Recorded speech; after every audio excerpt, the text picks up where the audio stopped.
अस्सलाम वालेकुम स्टूडेंट्स। तो आज की वीडियो में हम पढ़ने जा रहे हैं इम्यूनोकेमिस्ट्री का एक और टॉपिक। उसमें देखते हैं सेल्स, उसमें कौन कौन से इन्वॉल्व होते हैं।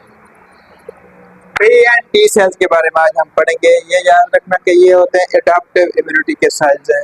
इनेट इम्यूनिटी होती है उसके अलग होते हैं, वो अलग से वीडियो बनाएंगे। तो देखते हैं what R P and T cells. पहले सबसे पहले इसकी देखेंगे फॉर्मेशन, फिर इसकी देखेंगे डिफरेंस, जिससे समझ आएगा ये क्या है, इनका फंक्शन क्या है। तो चलें स्टार्ट करते हैं। सबसे पहले देखते हैं फॉर्मेशन ये बनते कहाँ से हैं। हमारी बॉडी में होते हैं स्टेम सेल्स। ये हमने पिछली वीडियो में पढ़ा स्पार्टा स्टेम सेल, तो वहाँ से आपको समझ आ गई होगी। हेमोपोइटिक स्टेम सेल होते हैं, वो कन्वर्ट होते हैं लिम्फाइड प्रोजिनेटर। ये प्रोजिनेटर लिम्फाइड प्रिकर्सर, इधर जो प्रोजिनेटर का मतलब है precursor. Common haemopoietic stem cell से कॉमन लिम्फाइड प्रिकर्सर बनता है, उससे वो डेवलप होते हैं लिम्फोब्लास्ट में कन्वर्ट होते हैं, लिम्फोब्लास्ट बन जाते हैं। वो आगे जाके दो तरह के सेल्स में डिवाइड होता है।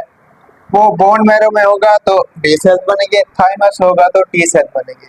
तो दोबारा देख लें कि हेमोपोइटिक स्टेम सेल थे, वो प्रिकर्सर में कन्वर्ट हुए, उससे लिम्फोब्लास्ट बनना, लिम्फोब्लास्ट बोन मैरो में होगा तो बी सेल्स बनेंगे, थाइमस में इनकी मैच्योरेशन होगी तो टी सेल्स बनेंगे। तो ये थी इनकी फॉर्मेशन। अब देखते हैं डिफरेंस, उससे समझ आएगा ये क्या है, इनका फंक्शन क्या है, इनके टारगेट क्या है, इनके रिसेप्टर क्या है। तो सब देखते हैं इसकी detail.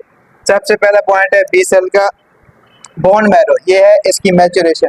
They are matured in bone marrow, they are matured in thymus. ये आप ऐसे नोट्स बनाते जाए, नोट्स बनाने हैं तो फिर मैं बता देता हूँ कि बी सेल पहला डिफरेंस इनका है, they are matured in bone marrow, they are matured in thymus.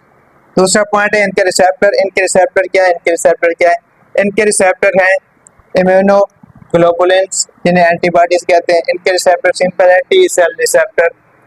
इसका ये रिस्पॉन्ड कैसे करते हैं, पैथोजेंस को कैसे करते हैं देखते हैं। They respond directly to antigens in lymph node, मतलब इनका शॉर्ट फॉर्म में रखें, इनका डायरेक्ट रिस्पॉन्स है एंटीजन को। ये करते हैं interact with antigen via antigen presenting cell. इनका इंटरेक्ट रिस्पॉन्स है वो कैसे, इनके पास एंटीजन प्रेजेंटिंग सेल आएगा, उस पैथोजन को लेके वो इसके खिलाफ एक्ट करेंगे, तब ये डायरेक्ट इफेक्ट नहीं होता। इनका डायरेक्ट इफेक्ट है, इनका इंटरेक्ट इफेक्ट है। वो कैसे, एंटीजन प्रेजेंटिंग सेल, इसे शॉर्ट फॉर्म में APC भी कहते हैं।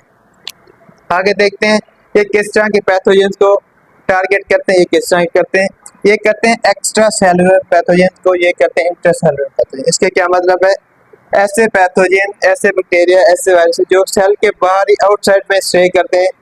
फॉर एग्जांपल प्लाज्मा में स्टे करते थे, एक्स्ट्रा सेलुलर मैट्रिक्स में स्टे करेंगे तो उनको ये आसानी से टारगेट कर देंगे, क्योंकि इन्होंने एंटीबॉडीज बनानी है। वो जाके उनको एंटीबॉडी एंटीजन कम्प्लेक्स बनाएंगे, वहीं पे खत्म कर देंगे, इनके इफेक्ट को न्यूट्रलाइज कर देंगे एक्स्ट्रा सेलुलर पैथोजेंस को। जबकि ये करते हैं इंट्रासेलुलर पैथोजन। वो कैसे, सेल के अंदर चले जाते हैं, फैगोसोम बन जाता है जिसमें एंटीबॉडी जाके एक्ट नहीं कर सकती, तो उधर टी सेल आते हैं, एक्टिवेट होते हैं। ये करते हैं सेल मीडिएटेड इम्यूनिटी। इसमें क्योंकि एंटीबॉडी प्रोड्यूस नहीं होती, डायरेक्ट रिस्पॉन्स है, तो वो इंट्रासेलुलर बैक्टीरिया को, वायरस जो भी है पैथोजन, उनको जाके अटैक कर देते हैं। अब देखते हैं इनका फंक्शन, ये क्या करते हैं, कैसे करते हैं। ये प्रोड्यूस एंटीबॉडीज जो कि एंटीजन के साथ अटैच होके उनके इफेक्ट को न्यूट्रलाइज कर देते हैं। ये क्या करते हैं, ये aids B cells in antibody production, aids B cell in antibody production. B cells के रिस्पॉन्स को कहते हैं, ये वाली इम्यूनिटी को कहते हैं ह्यूमोरल इम्यूनिटी, और टी सेल की इम्यूनिटी को कहते हैं सेल मीडिएटेड इम्यूनिटी।